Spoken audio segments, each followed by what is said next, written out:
చంద్రబాబు నాయుడు ఆ మేరకు మీరు జాతీయ స్థాయిలో గుర్తింపు ఎవరికైనా ఉండొచ్చేమో, కానీ మీరు వరల్డ్ బ్యాంక్ ఆఫీస్కి వెళ్ళినా చంద్రబాబు నాయుడు పేరు చెప్తే గుర్తుపడతారు.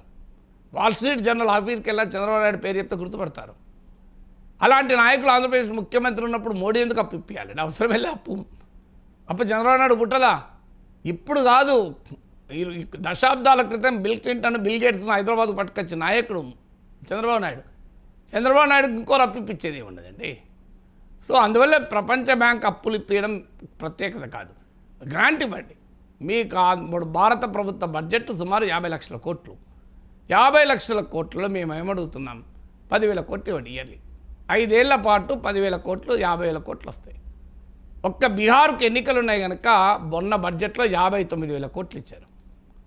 మీకు ఒక ఎయిర్పోర్టు, ఒక కోసి కెనాల్ ప్రాజెక్టు, ఒక బుద్ధిస్ట్ సర్క్యూటు, ఇలా 59,000 కోట్లు ఇచ్చారు బీహార్కు.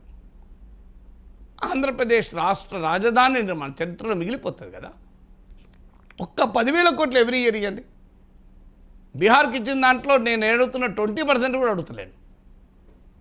మీరు 10% అడుగుతున్నాను, 15% అడుగుతున్నాను. అక్కడ 59,000 కోట్లు ఇచ్చారు బీహార్లో ఎన్నికలు ఉన్నాయని. అమరావతికి 10,000 కోట్లు ఇవ్వండి ఎవ్రీ ఇయర్. కానీ సెల్ఫ్ సస్టైన్ అంటూ ఉన్నారు కదా. సెల్ఫ్ సస్టైన్ అయితే మన ప్రపంచ బ్యాంక్ ఎందుకు రుణం తీసుకుంటున్నారు? వరల్డ్ బ్యాంక్ ఉన్నది. నిన్న కాకుండా పేపర్లు వచ్చింది హడ్కో లోన్ ఫర్ అమరావతి అని.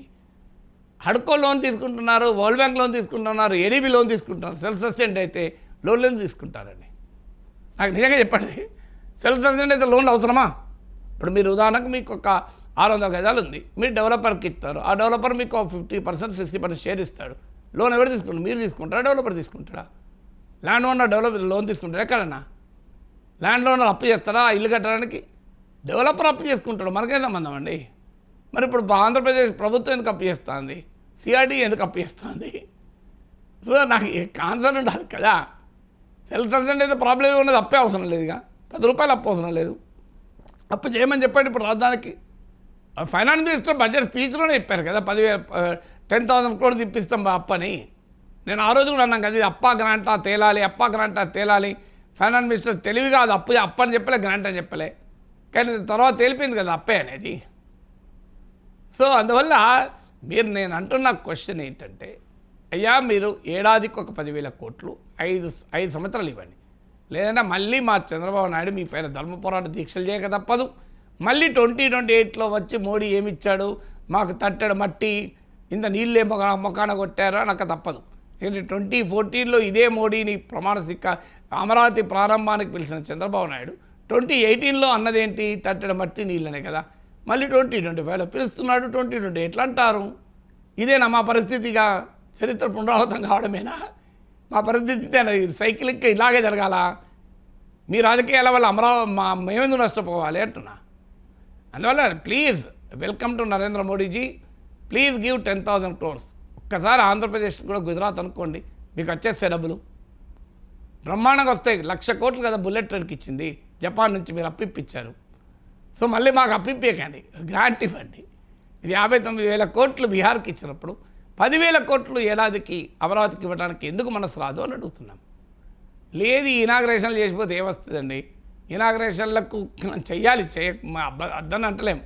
ఇనాగ్రేషన్లు చేసి వెళ్ళిపోతారు, లాభం లేదు కదా. మళ్ళీ మీరు పార్లమెంట్ ప్రాంగణం నుంచి ఇంత మట్టి పట్టుకొస్తారు. మీరు మళ్ళీ ప్రయాగరాజ్ నుంచి కావాలంటే మహాకుంభ నుంచి నీళ్ళు తెస్తారు. మాకు ఏం లాభం దానివల్ల? అవసరమే, అది పుణ్యతీర్థం రావాలి, అది మేమైనా పోయి తెచ్చుకుంటాం కదా. పార్లమెంట్లో ఉన్న మట్టి నరేంద్ర మోడీ గారు వెళ్ళి మా రామ్మోహన్ నాయుడు తెచ్చుకోడా? మహాకుంభకు మా పవన్ కళ్యాణ్ వేయండి కదా, తెచ్చుంటాడు ప్రయాగరాజు నుంచి నీళ్ళు. మా పవన్ కళ్యాణ్ ప్రయాగరాజు నుంచి నీళ్ళు తెచ్చుంటాడు, మా రామ్మోహన్ నాయుడు మట్టి తెస్తాడు. మా దానికి మోడీ ఎందుకు? మోడీ 10,000 కోట్లు పట్టుకొని రావాలని కోరుకునేది. ఇవాళ ఆంధ్రప్రదేశ్ ముఖ్యమంత్రి చంద్రబాబు నాయుడు ఢిల్లీ వెళుతూ ఉన్నారు సార్. వచ్చే నెలలో అమరావతి రాజధాని పనులు పునఃప్రారంభించడానికి ఆహ్వానించడానికి ఢిల్లీ వెళుతూ ఉన్నారట. సరిగ్గా 9 ఏళ్ల క్రితం అక్టోబర్ 22, 2015 ఉద్దండరాయుని పాలనలో ప్రధాని మోదీ చేతే అమరావతి రాజధాని శంకుస్థాపన పనులు చేపట్టారు. కానీ గత 9 ఏళ్లుగా ఏం జరిగిందో అందరికీ తెలిసిన విషయమే.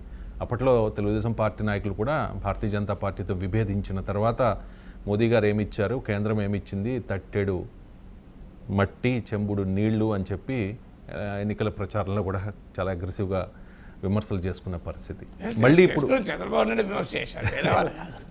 సార్ మా ముఖానికి మట్టి నీళ్లు కొట్టారని చెప్పి కొట్టారు అని చెప్పి మళ్ళీ పునఃప్రారంభం అటు సార్. ఏంటి సార్ అమరావతి పరిస్థితి? ఇప్పుడు 2019 ఎన్నికల సమయంలో చంద్రబాబు నాయుడు చెప్పింది ఏంటి? మోడీ తట్టడు మట్టి నీళ్లు తప్ప ఏమీ లేదు. 5 ఏళ్ళ జగన్మోహన్ రెడ్డి పాలన అసలు అమరావతి లేదు, అంతే కదా.